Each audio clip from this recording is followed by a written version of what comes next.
1. But look at Willie and Mooch right on my coattails, 6 and 2.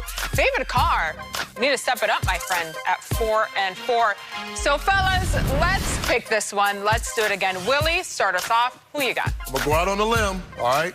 I'm going with the Bucks, 35-17. And I just think there's too much on both sides of the ball. Moochie just talked about the explosive offense, getting on the same page in sync. Now that the tight end's making plays, the receivers are all on the same page. Explosive. But the defense is going to smother the Giants' receivers. Todd Bowles has done a great job of his versatile, athletic defense, putting these guys in position. And I just don't think Daniel Jones and that Giants offense has enough. Willie, you know, when I look at this, so my 4-4 record, okay, I've been going with my heart a lot. Now, my heart would tell me to go with the Giants here, but I'm not going to go with the Giants. I did. I cut it out last week. That's why I'm back. Go ahead, do it. So I'm going 28-10. Even though yesterday I think I said 45-0, we're going to give them 10 points, and we're going to say it's not as crazy. Bucks. Yeah, with your heart. Okay, I'm going to go Bucks, too. That's because of my heart, my head, everything. I mean, the Bucks are a great football team. They really are. And the Giants, you know what? They're building a team. It's going to take them a couple years, right, to build this team up and surround Daniel Jones with some players. But you know what the Bucks are building?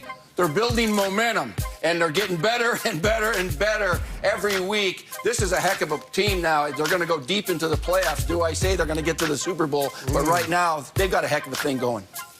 All right, guys, we saw a lot of upsets this week. I do not think we will see one this evening. I am also going with the Bucks. 42-14, I think, will be the final there. It's a clean sweep. You guys may not beat me today, but we're also not going down. We'll go down together if that's the case. All right, Willie and David, we'll see. Let's get out to East Rutherford and welcome in Kim Jones. Kim, what has been the messaging around the Giants as they prepare to face Tom Brady and the 5-2 Bucks this week? Hey, MJ, let's talk about a couple of things. Number one, the temperatures dipping into the 30s tonight. Number two, Tom Brady this week on Zoom, and I hope Willie McGinest can hear me right now. He mentioned that when he was young, so many older players helped him. The first name he said, Willie McGinest. For the New York Giants tonight, it's going to be a challenge, especially on the left side of that offensive line. Andrew Thomas stays at left tackle. He's been struggling a bit. And Shane Lemieux gets his first career start in place of Will Hernandez, who was sacked by COVID. For Lemieux out of Oregon, that's going to be a big challenge, helping to anchor that left side. And finally, when you talk about the Giants, you have to talk about Daniel Jones. You have to believe if they are to upset a better team this evening, he's going to have to keep the turnovers under control. And one note of a player not here tonight, I spoke with Saquon Barkley earlier today. He told me surgery went great. He said, I'm ready to attack this recovery. He added he'll be watching his team tonight on television. Oh, Kim Jones, our eyes and ears right there for Monday Night Football. Please keep those eyes and ears nice and warm tonight, Kim. Thanks so much. We'll check in with you a little later. There has been nonstop news around the league today. Let's welcome back Ian Rappaport. Now, Ian, you already told us the Niners traded Quan Alexander earlier in the show. What other players are on the move, though, ahead of tomorrow's 4 p.m. Eastern deadline?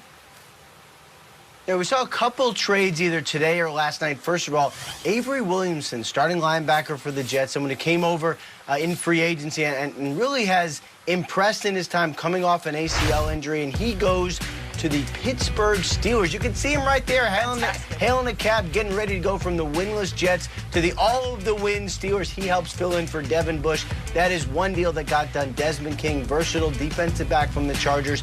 He goes to the Titans for a 6th-round pick.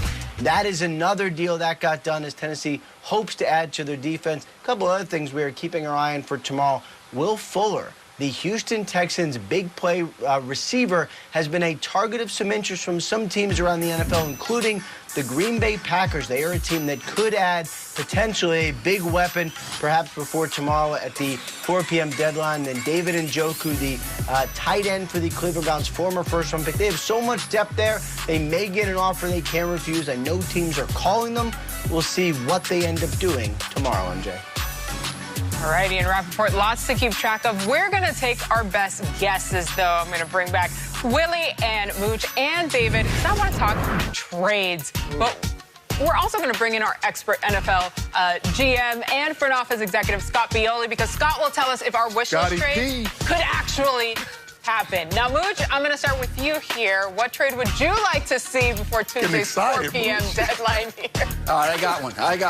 You got to help me out with the name, though. Ready? I'd like to see a guy named J.J. Watt from the Texans go to the Green Bay Packers. How about that trade? The 3-time Defensive Player of the Year would look good in green, wouldn't he? Playing alongside the Smith brothers. They need some run stoppers over there. And you know what?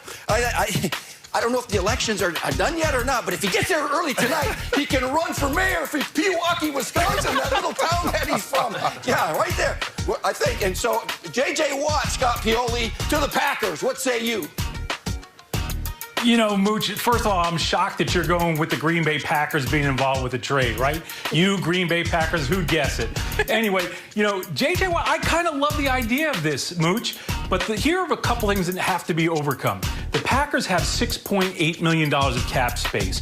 J.J. Watt is still due $8.2 million over the course of the rest of this season. So they've got to come up with $1.4 million of cap space in order for this trade to happen.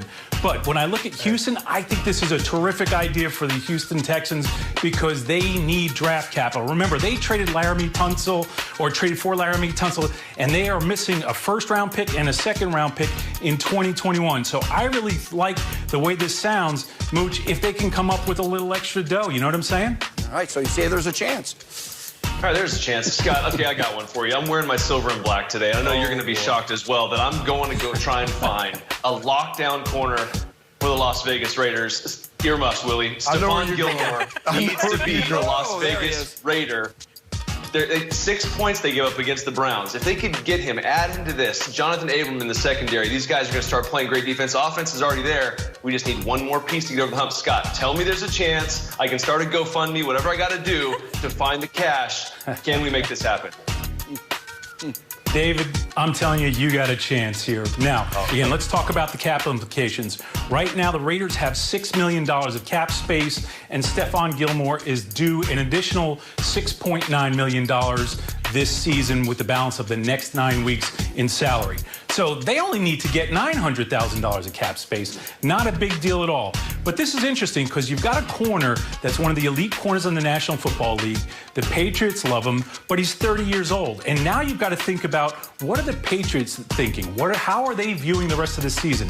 Do they start thinking about making trades now in order to build up some draft capital to have more picks for next year? Are they thinking about this season only, or are they thinking about this season and the future? So, interesting choice, and I kind of like the idea a little bit right there, David. Haven't they won enough, Willie and Scott? I think you guys have you've had enough. Let's just share. That's great. All right, Scotty P, you keep talking about sell, sell, sell. What about buying? Let's stay in New England. They need a receiver. Edelman is out, okay? N'Keal Harry, Myers, he's coming along. How about Michael Thomas from the New Orleans Saints goes to New England? You know about these big type of trades they had. Remember Reggie Wayne went there? Remember Chad Johnson? Remember a guy by the name of Corey Dillon and Randy Moss? Okay, now, where there's smoke, there's fire. He was benched week 5. Michael Thomas, that is, has not played in the last couple of weeks. From what I'm hearing, he's not a great teammate. He hasn't been good in the locker room. He's not getting along. And why is he not on the football field? Now, if the Saints can get what they want, and I'm just throwing it out there, I'm not even going to say a first round. I'm going to say maybe a 2 and a 3, and somebody takes on that contract, Scotty P, can we move one of the big-time receivers in the league, one of the best in the last 5 years, to New England and make it work? You've done it before, and you got to do it again. Yeah, Willie, this one's easy, Willie, because right now the Patriots have $22 million of cap space this season. And right now, Michael Thomas has got a base salary of $1 million. So the prorated amount of money that he has left